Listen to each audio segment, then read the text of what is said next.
Action episodes, risky stunts చేస్తున్నప్పుడు ఎంత జాగ్రత్తగా ఉన్నా హీరోలు ప్రమాదానికి గురవుతుంటారు, గాయాల పాలవుతుంటారు. ఇప్పుడు నితిన్ కూడా అలాంటి పనే చేస్తూ గాయాల పాలయ్యారట.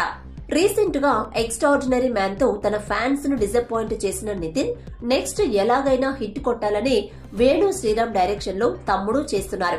షూటింగ్ లో తన బెస్ట్ ఇచ్చేందుకు ప్రయత్నిస్తున్నారు. ఇక ఈ క్రమంలోనే మారేడుమిల్లిలో జరుగుతున్న ఈ మూవీ షూట్ లో గాయపడ్డారట నితిన్. ఏపీలోని మారేడుమిల్లి అడవుల్లో నితిన్ పై ఓ భారీ యాక్షన్ ఎపిసోడ్ పిక్చరైజ్ చేస్తున్నారట ఈ మూవీ యూనిట్.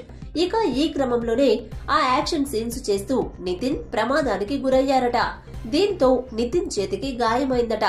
దీంతో నితిన్ ను వెంటనే దగ్గరలోని ఆసుపత్రికి తీసుకెళ్లారట మూవీ టీం. అయితే గాయం తీవ్రత మీడియంగా ఉండడంతో ఓ 3 వారాలు రెస్ట్ తీసుకుంటే సరిపోతుందంటూ డాక్టర్లు చెప్పారట.